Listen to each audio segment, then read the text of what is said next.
So my name is Jamie MacLeod. This year I was granted a certificate of competence for a mining engineer, and it's a journey I've been on for a while now. So within a couple of days of seeing the email result, I got a phone call from the Inspector Barry Coe asking if I could share this journey. And as you would do, being a freshly minted MEM, you said, yes, I will share, I will present at Sydney. I'm happy to do that, Barry. So this is the story of my journey. So I started in 2008, and originally I'll spend 3 months in mining just to earn some cash. So the context behind that was I was studying psychology at university. I graduated with a degree in psychology. I wanted to do forensic psychology, and to do that, you would go off and you would join the New South Wales Police Force. You'd walk the beat for a couple of years, and then you'd go off and you'd do further studies in forensic psychology. I was only earning peanuts at the time, doing a part-time job, and my father worked at Wombo as an operator, and he said, why don't you come and drive trucks for a couple of months? When the police call, you can move on and do what you intend on doing. So 3 months, I said, that'll give me some cash, and I'm still here because it's an industry that I really enjoy. A lot of fun, very dynamic, very fast-paced. So I was an operator for Downer EDI, so we were doing some project work there at Bulga. Stayed on with Xstrata, operating, graders, dozers, excavators. And in 2014, I gained my OCE certificate. And I've been doing frontline supervision work ever since. So frontline OCE, into a bit of senior supervisor work, went to Hunter Valley Operations as a senior supervisor, and there I did a bit of project management work, helping AECI put in place the modular emulsion plant, which is a project that was a lot of fun, big work, but very enjoyable. And then I moved a little bit further up the valley to be the production superintendent at Mangoola. Part of the fun of developing this presentation has actually taken me back a lot of years to think about conversations that I've had with people along my journey.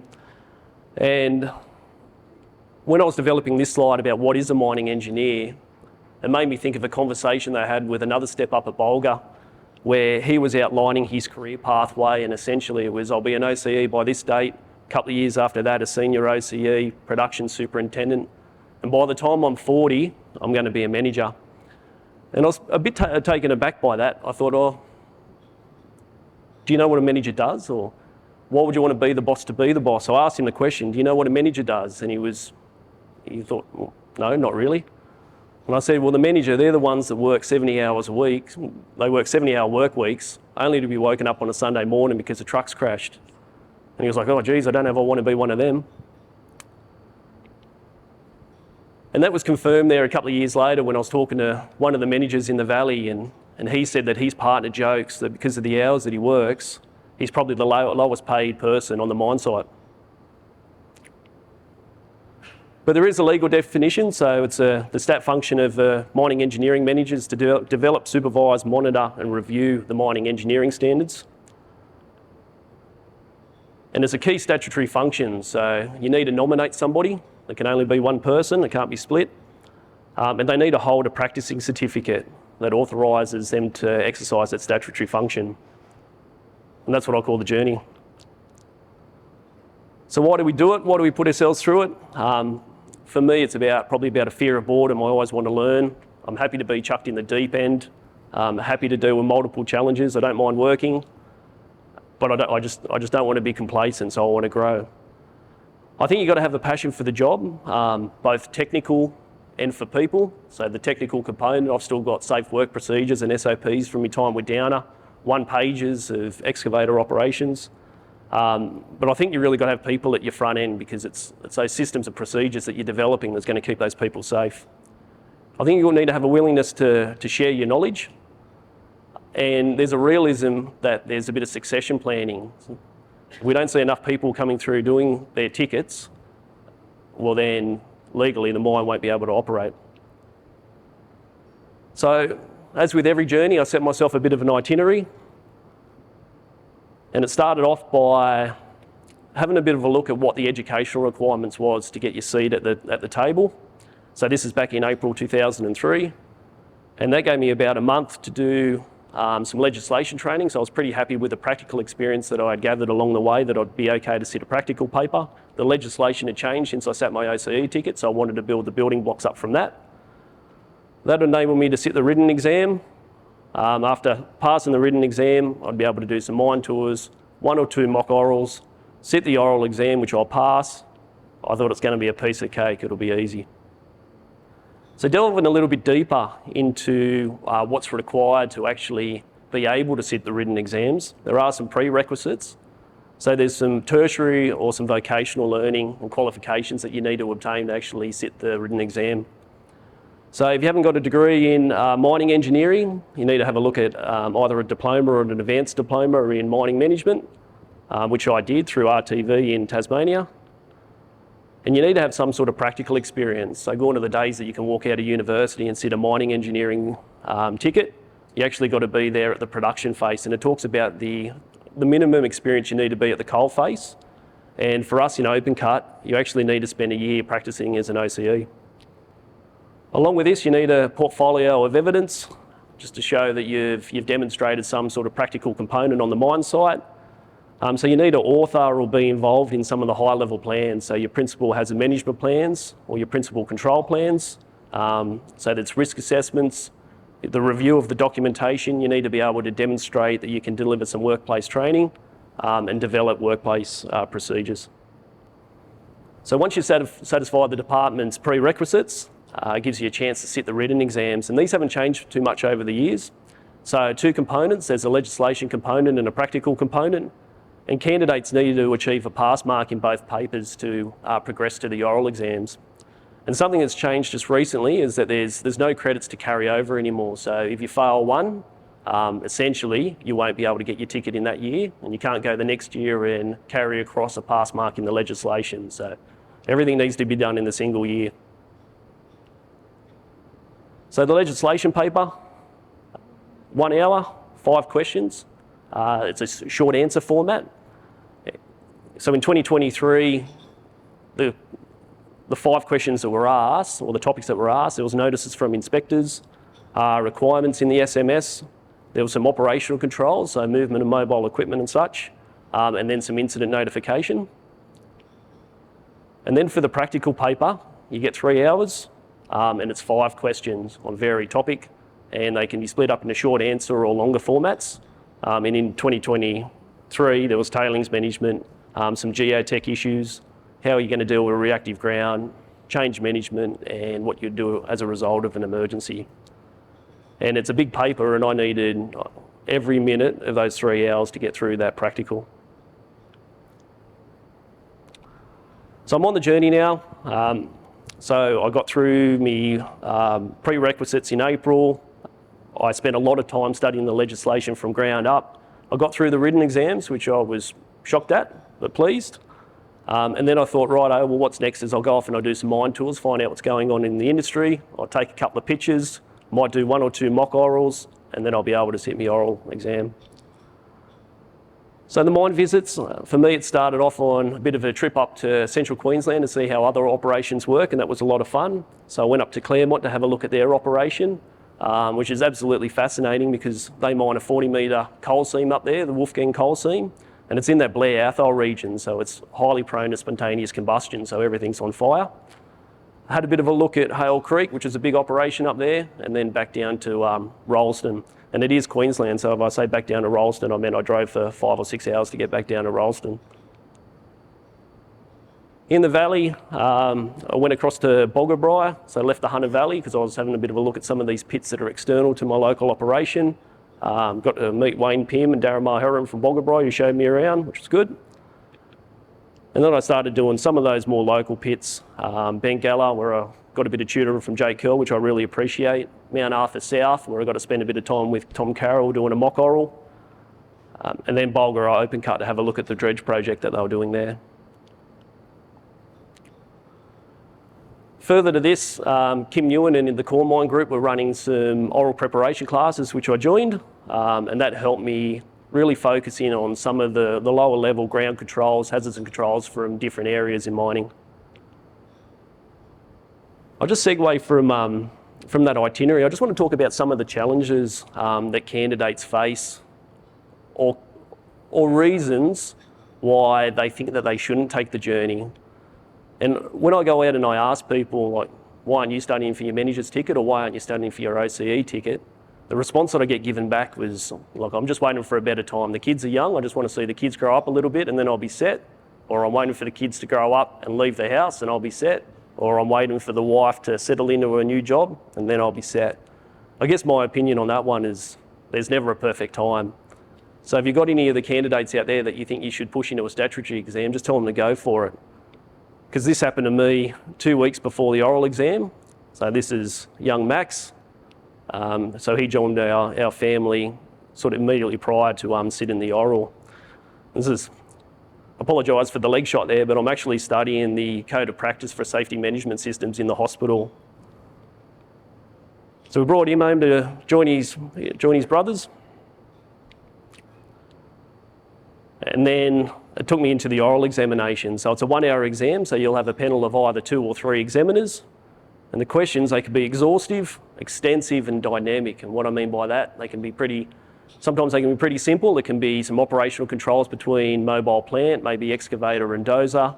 Or you might get a question that tells you, congratulations, your GM's just bought a drag line that's down at Narama and he wants you to walk it back into the HVO lease. Go. And based on your response, the examiners can twist and turn and go down different rabbit holes. I didn't do too well at my first oral exam. In fact, I really feel like I had a bit of a shocker. And I guess as I'm sort of reflecting in the room with the examiners, there was a famous quote that come to the front of my mind, and it comes from this guy, Iron Mike, that everybody's got a plan until they get punched in the mouth. Has anybody else ever felt like that when they've been in a room with the examiners? Has anybody else ever actually said it to the examiner? So they gave me time to replan. And I'd been doing a bit of work with Jake Kell and from Bengala, and he'd said, just have a bit of a think about what it means to be a mining engineer manager. So I had a think about all the topics and I listed them out, and then I started thinking about who are my content experts, who can I reach out to for a bit of support. So what are the topics? Who's going to do the coaching for me? I wanted to increase my exposure to mock orals because I found that was a very stressful situation. So I reached out to Jeff Henlon to get some tutoring, especially in the drill and blast field, which I recognised that was one of my weaknesses. So I wanted to make sure that was a lot more solid next time I went into the room. And I made sure that me mine visits, that they weren't just, I'll go there and I'll take a photo, but they're targeted. So I wanted to, if I'm going to go to a mine, I wanted to go there for a reason. And I had a bit of a think about some of the other topics that might pop up too, like coal services orders. So I'd reach out for a bit of coaching and some of the contemporaneous issues that were happening in the valley. So I started to rebuild my plan, targeted mine visits, study, weekends away from the family. So that led me up to my second oral. I've got a couple, I'm still doing the travel journey here. So United Wombo to have a look at some of their depressurisation that they were doing underneath the New England Highway. HVO were introducing a new fleet of 930s. Rix's Creek to have a look at some of the capping of the tailings dams that they were doing there. And across to Mount Owen to have a look at some of those steep dip and seams. So I'll get into my second oral, and there's no 3 chances anymore, right? So the second chance is it, otherwise you restart the journey. And I'm feeling pretty good because I've reset my plan, and I think it's a pretty solid plan. But unfortunately, plans don't always go to plan, and I missed out on that one. And that was a real kicker, because if you do fail, like I said, you need to go back to the start and you need to start that journey again. So it made me reflect, and I guess one of the attributes that I really appreciate is resilience. I think it's such a tremendous attribute that anybody could have, and I think that anybody that wants to sit an OCE exam or a stat exam needs to have resilience. And it's not just for the exam process, but it's actually for the role itself, and that's backed up by the resource regulator's competency framework. So when I'm resetting myself and I'm trawling through the documentation on the website, it was interesting to see that they had identified that a manager needs to be able to persist through challenging tasks, through sustained commitment and effort. So again, I rebuilt the plan, and I thought I'll make sure that I get out and I get some exposure in a seminar such as this one. Anytime a regulator would come to site, I would make sure that I was there. It didn't matter if it was mechanical or electrical. I was trying to tag myself along. If I saw Steve Trander coming to site, I made sure that I was asking him all the questions about what was happening in the valley. And I continued on with the program of mine visits. I did find that the resource regulator website was pretty fantastic. It's a fantastic source of information, so I've become well accustomed to how to search through that one. Become addicted to the weekly incident reports and all the safety bulletins and alerts that would get through. And I talked about the seminars that you can attend. So part of the advantage of attending the seminars for me was to be able to find out, right, what's happening in the valley, and then use that information to actually go out to that mine site and ask further questions, which I did. So whether it be Stratford, Durrally, going out there with Mike Bird, having a bit of a look at those guys tipping into a bit of water, back up to the Gunnedah Basin at the Tarrawonga to have a look at a lightning strike that took out a electronic pattern, or back to Mount Thorley Warkworth to see Timmy Vaness where a loader sort of backed over a booster. So I felt that set me up pretty good to sit the written exam again, and I managed to get through the written exam again. And what that done for me is, I guess the first time that I sat the exam, it was such a short time frame. By the time I hit the orals, I sort of felt like I was an imposter. Am I supposed to be here? But after doing all the work, I was pretty confident that, yep, I'm supposed to be here. And that really helped me when I went into the oral. Previously, I'd done up a book to share with the examiners, but I was a little bit too reluctant to hand it over. Whereas by the time I've gone through this process again, when I come through the door, it was have a look at how much work I've done to be able to get here. And I guess with that philosophy, I managed to pass, and I got my certificate of competence. So that easy. So reflections on the journey. So gaining a practicing certificate for a stat function, it requires commitment, persistence, and tenacity. Like you really gotta want it, because it's not easy. It's not easy to get. And as someone told me when they rung up and to congratulate me, they said, mate, they don't give them ones out in Wheaties boxes.